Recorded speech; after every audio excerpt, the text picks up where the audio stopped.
ಏನು ಹುಬ್ಬಳ್ಳಿಯ ಕೇಶಾಪುರ ಪೊಲೀಸ್ ಠಾಣೆಯಲ್ಲಿ ಆದಂತಹ ಬಿಜೆಪಿ ಕಾರ್ಯಕರ್ತೆಯ ಮೇಲೆ ಒಂದು ಬೆತ್ತಲೆ ಹಲ್ಲೆ ಆರೋಪದ ಹಿನ್ನೆಲೆಯಲ್ಲಿ ಈಗಾಗಲೇ ಬೆಳಗ್ಗೆಯಿಂದಲೂ ಬಿಜೆಪಿ ಕಾರ್ಯಕರ್ತರು ಉಗ್ರವಾದ ಹೋರಾಟ ಮಾಡುತ್ತಿದ್ದರು. ಅದೇ ರೀತಿಯಾಗಿ ಇಂದು ಭಜನೆ ಮಾಡು ಮೂಲಕ ಅವರನ್ನು ಪೊಲೀಸರು ಈಗ ಹೋರಾಟ ಕೂಡ ಉಗ್ರವಾದ ಪೊಲೀಸರು ಅವರನ್ನು ಕೂಡ ವಶಕ್ಕೆ ಪಡೆದಿದ್ದಾರೆ. ಪೊಲೀಸರು ಕಾರ್ಪೊರೇಟರ್ ಒತ್ತಾಯಕ್ಕೆ ನಡೆದು ಪೊಲೀಸ್ ಇಲಾಖೆ ಸಂಪೂರ್ಣ ಈ ಕೇಸಿನಲ್ಲಿ ಸದಸ್ಯರು ಬಡ ಮಹಿಳೆಗೆ ಬಹಳ ಒಂದು ಅಮಾನುಷವಾಗಿರುತ್ತೆ. ದಲಿತ ಮಹಿಳೆ ಅವರಿಗೆ ಬಹಳ ಅನ್ಯಾಯವಾಗಿ ನಡ್ಕೊತಾ ಇದ್ದಾರೆ ಪೊಲೀಸ್ ಇಲಾಖೆ. ಸರ್ಕಾರ ತಕ್ಕ ಇದಕ್ಕೆ ಶಾಸ್ತಿ ಈ ಪೊಲೀಸ್ ಇಲಾಖೆದವರು ಸರ್ಕಾರದ ಆದೇಶದ ಮೇರೆಗೆ ಪ್ರತಿಭಟನೆಯನ್ನು ಹತ್ತಿಕ್ಕುವಂತ ಕೆಲಸ ಮಾಡ್ತಾ ಇದ್ದಾರೆ. ಸಾಮಾನ್ಯ ಜನರ ಬದುಕನ್ನು ಹಾಳು ಮಾಡ್ತಾ ಇದ್ದಾರೆ. ಹೋರಾಟ ಮಾಡಿದ್ರು ಕೂಡ ಬಿಜೆಪಿ ಕಾರ್ಯಕರ್ತರನ್ನು ಪೊಲೀಸರು ವಶಕ್ಕೆ ಪಡೆದಿದ್ದಾರೆ. ಮೇಡಮ್, ಸ್ಥಿತಿ ಶಾಂತಿಯಾಗಿ ಹೋರಾಟ ಮಾಡ್ತಾ ಇದ್ದೀವಿ.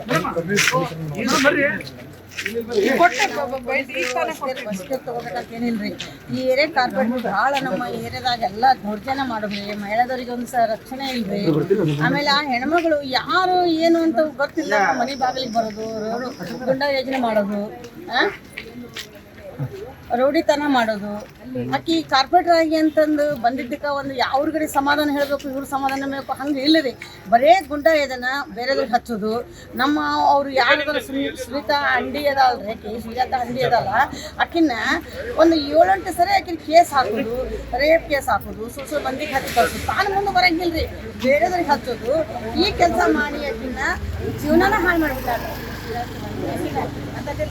ಅದ್ರ ಸಲುವಾಗ ನಾವು ಈ ವಾರ್ಡ್ದಾಗ 59ನೇ ವಾರ್ಡ್ ಅಂತದಿಲ್ರಿ, ಕಾರ್ಪೊರೇಟರ್ ಆಗಿ ತನ್ನ ಮರ್ಯಾದೆ ತಾನೇ ಕಳ್ಕೊಳಕತ್ತಾರ. ಯಾರು ಕಳೆದ ಆದ್ರೆ ಇನ್ನು ನಮ್ಮ ಮರ್ಯಾದೆ ನಮ್ಗೆ ಕಳೆದಿದ್ದಕ್ಕೆ ಈಗ ನಾವು ಅಕ್ಕಿ ಮರ್ಯಾದೆ ನಾವು ಕಳಿಬೇಕಾಗೈತ್ರಿ. ಅಂತದಿಲ್ಲ ಈಗ ಬೆಳಗ್ಗೆಯಿಂದ ನೀವು ಶಾಂತಿ ಹೋರಾಟ ಮಾಡ್ತಾರೆ, ಸರ್, ಒಂದು ತಪ್ಪಿತಸ್ಥರಿಗೆ ನ್ಯಾಯ ಸಿಗಬೇಕು, ಇದೆಲ್ಲರೂ ಬೇಡಿಕೆ. ಏನು ಇಲ್ಲಾರ್ದೇನೆ 5 ಮಂದಿ ಮೇಲೆ ಒಂದು ಹಾಕಿ ರಾತ್ರಿ ಇವರು ಅರೆಸ್ಟ್ ಮಾಡೋದಾಗ್ಲಿ, ಮಹಿಳಾ ಸಿಬ್ಬಂದಿ ಇಲ್ಲಾರ್ದನ್ನ ಇವರು ರಾತ್ರಿ ಪೊಲಿಟಿಷಿಯನ್ ಕರ್ಕೊಂಬರೋದಾಗ್ಲಿ, ಇವ್ರೇನು ನಕ್ಸಲಿಯರು ಏನು ಟೆರರಿಸ್ಟ್ಗಳು ಕರ್ಕೊಂಬರಾಕ ಏನು ರಕ್ತಪಾತ ಬೀಳಾರ್ದಂಗೆ ಇವರು 307 ಕೇಸ್ ಹಾಕ್ತಾರೆ ಅಂದ್ರೆ ಯಾವ ಉದ್ದೇಶದಿಂದ, ಯಾವ ಒಂದು ರಾಜಕೀಯ ವ್ಯಕ್ತಿಗಳ ಒಂದು ಒತ್ತಾಯದ ಮೇಲೆ ಮಾಡ್ತಾ ಇದ್ರು ನಮಗೆ ಅದಕ್ಕೆ ಗೊತ್ತಾಗ್ತಾ ಇಲ್ಲ. ಈ ರೀತಿ ಕೇಶಾಪುರ ಪೊಲಿಟಿಷಿಯನ್ ಅಲ್ಲಿ ನಾವು ಹಿಂದೆಂದಿಗೂ ಕಾಣಲಾರ್ದಂತ, ನಮ್ದು ಕೂಡ ಮನೆ ಇಲ್ಲೇ ಇದೆ, ಯಾವುದು ಇದೇ ಪೊಲಿಟಿಷಿಯನ್ ಅದನ್ನಲ್ಲಿ ಬರ್ತೇವೆ. ಈ ರೀತಿ ದಬ್ಬಾಳಿಕೆ ಮತ್ತು ಒಂದು ಏನು ರೌಡಿಸಮ್ ಕಾರ್ಪೊರೇಟರ್ ನಾವು ನೋಡೇ ಇಲ್ಲ ರೀ. ಅಂತ ಒಂದು ರೌಡಿಸಮ್ ಕಾರ್ಪೊರೇಟರ್ ಇಲ್ಲಿ ನಡೀತದೆ ನೋಡಿ. ಅವ್ರಿಗೆ ಈಗೇನು ಇವರು ಅಮಾಯಕರು ಬಂದು ಏನು ಇದು ಕಂಪ್ಲೇಂಟ್ ಕೊಡ್ತಾ ಇದ್ದಾರೆ, ಅದ್ರ ಪ್ರಕಾರ ಅವ್ರಿಗೆ ಅರೆಸ್ಟ್ ಆದ್ರೆ ಮಾತ್ರ ಹೋರಾಟ ನಿಲ್ತದೆ, ಇಲ್ಲಾಂದ್ರೆ ಇದು ನಿರಂತರ ಇರ್ತದೆ. ಇದಿಷ್ಟು ಬಿಜೆಪಿ ಕಾರ್ಯಕರ್ತರ ಒಂದು ಮಾತಾಗಿದ್ದು. ಕ್ಯಾಮ್ರಾ ಪರ್ಸನ್ ಗಜಾನನ್ ಜೊತೆ ಹಿರಣ್ಣ ವಾಲಿಕಾರ್, ಪಬ್ಲಿಕ್ ನೆಕ್ಸ್ಟ್, ಹುಬ್ಬಳ್ಳಿ.